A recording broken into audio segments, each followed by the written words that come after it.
এখানে একটা মানুষ যেগুলো আছে সেটা আমার মানে আমার অ্যাপ্রুভ কোনো লোক না। তবে তার কেমন আছে? সেটা তো অ্যাপ্রুভ না, তাদের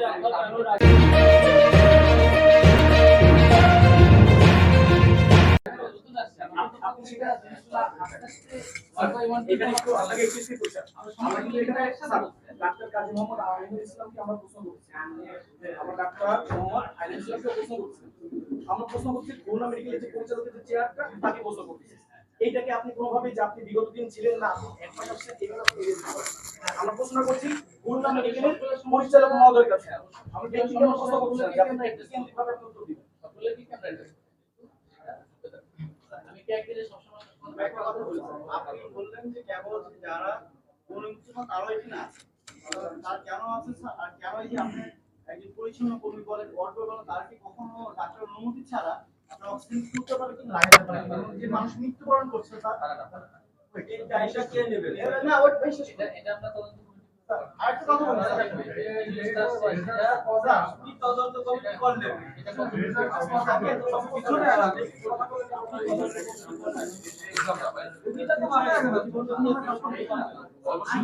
নিজেরাই না করি, নিজেরাই একদম কথা বলেন।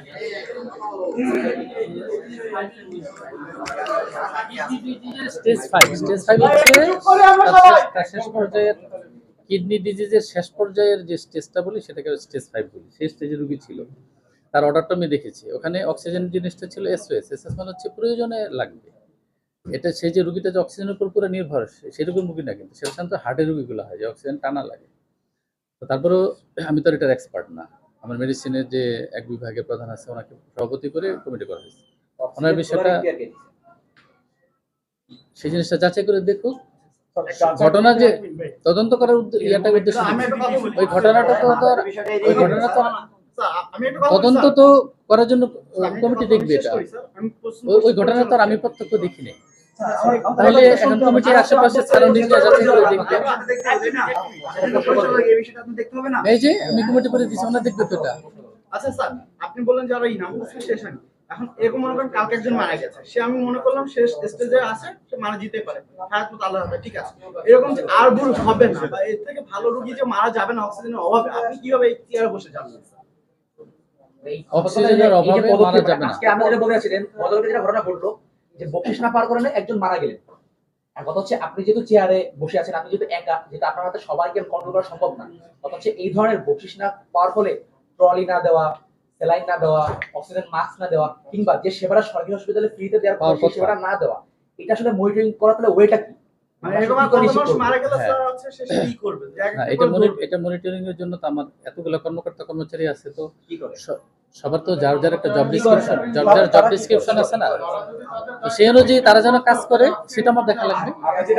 আপনি যেটা বলছেন যে আপনি একা করতে পারেন, আমি বুঝলাম। সবাইকে এর একটা কথা বললেন যে 206 জনের বাদে অনেকে আছে, সেটা হচ্ছে আপনি আসলে অবগত না, আপনার কথাটা এইভাবে বোঝা গেল। তাহলে হচ্ছে আপনি এখানে পরিচালক, আপনার এখান থেকে কোনটা বাইরে যাবে, কে আসবে, কে ডিউটি করবে না করবে, এটা আপনার দখলে থাকা লাগবে, এটা তো আমাদের থাকবে না। আর আমরা যেমন সাধারণ ছাত্র সমাজ তো আমরা এটা অভিযোগ পাইছি বলে কাছে আসছি, সাধারণ রোগী তো আপনাদের নার্সের সাথেই স্বাভাবিক জিজ্ঞেস করতে পারে না যে মাগো আমি এই ওষুধটা আনছি, এটা কি করবো, এটাই করে তো তারা আমাদের তেলে বেগুনে চলে যায়। তাহলে সেইখান থেকে তারা লিখিত অভিযোগ করে আপনার কাছে আপনার কাছে কিভাবে দেবে? মানে এটা সাধারণ যে ছাত্র থেকে যেমন একটা নার্সের এগেইনস্টে ধরেন আপনার একটা অভিযোগ আছে, আমি এক্স্যাক্টলি নার্সের আচরণটা এরকম থাকে, আপনার বুঝুন বুঝাবে কিভাবে? আচরণ থাকলে, আচ্ছা আচরণ যদি কোনো স্পেসিফিক কারোর বিরুদ্ধে থাকে সেটা অভিযোগ করতে পারেন আমাদের কাছে, আমরা ওই নার্সকে ডেকে আমরা কথা বলতে পারি না? আচ্ছা সরাসরি আমার কাছে আসুক,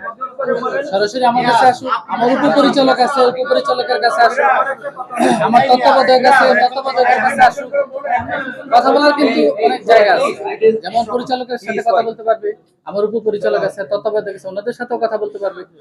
কথা বললে মৌখিক হোক লিখিত হোক, একটা কমপ্লেন করলে, যেমন কিছুদিন আগে একজন আসছেন, আমি একজন ডাক্তারকে দেখাই বলছি যে ওনার অভিযোগের আপনি জবাব। লিখিত কথা তো বলছেন, আমি কিন্তু একটা লিখিত একটা বিষয় নিয়ে আসছিলাম, কিন্তু আমার এক জুলাই যোদ্ধা বোন, সে আহত ছিল এই মেডিকেলে, সে আমার সাথে ভর্তি হয়েছিল 2 তারিখে।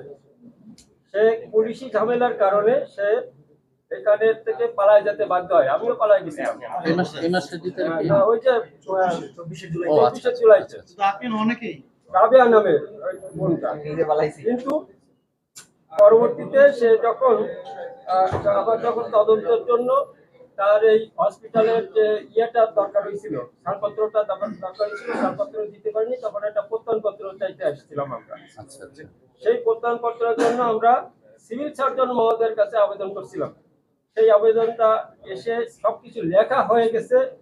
আপনার এখানের আরএমও স্যারের সিগনেচার নেওয়ার জন্য আরএমও স্যারের কাছে গিয়েছিলাম। আরএমও স্যার বলছিলেন যে তুমি 15 মিনিটের ভিতরে জিনিসটা তৈরি করে নিয়ে আসো। একজন তৃতীয় বা চতুর্থ শ্রেণীর কর্মচারী সে আরএমও স্যারের অর্ডার কিভাবে ভায়োলেট করে আমি সেটা জানি না। 15 মিনিটের ভিতরে হাজির করেন, আমরা 1.5 ঘন্টা বসেছিলাম। পরে আমি যখন ওখানে আরএমও স্যারের রুমের বাইরে আমি যখন তাকে বললাম 5 দিন ঘোরার পরে পুনরায় আমি বললাম যে আমি আবার আরএমও স্যারের সাথে দেখা করবো, আমাকে ঢুকতে দিন। ঢুকতে দিল। তখন তাকে আরএমও স্যারের কাছে জিজ্ঞেস করলাম যে আপনি তো 15 মিনিটের কথা বলছেন, তার তো 1.5 ঘন্টা হয়ে গেছে, আর আমরা 5-6 দিন আমরা ঘুরতেছি, এখনো সেটা কেন আসেনি, একটু আপনি তদন্ত করে দেখেন। তারপরে সেটা আসলো, কিন্তু সেই ব্যক্তির বিরুদ্ধে কোনো হয়রানি তো সে করছে, আমাদের সে কাজও অনেক কষ্ট হয়েছে সেটা করতে, কিন্তু তার বিরুদ্ধে কোনো অ্যাকশন আপনারা জান নাই। যে একটা চেন অফ কমান্ড সে ভঙ্গ করছে। আপনাদের এই হসপিটালের এই অনিয়মের একটাই কারণ, কোনো কর্মচারী আপনাদের চেন অফ কমান্ড মানে না। স্যার আমার একটা কোশ্চেন আছে, এটার বিরুদ্ধে আপনারা কত দূরে অ্যাকশনে যাবেন? আমাদের যে এইটা করা হয় যে আপনাদের ম্যান পাওয়ার সাপ্লাই কিংবা আউটসোর্সিং এর জন্য আপনারা তো বললেন যে আগের মেয়াদটা শেষ হয়ে গিয়েছে এবং সামনে এটাকে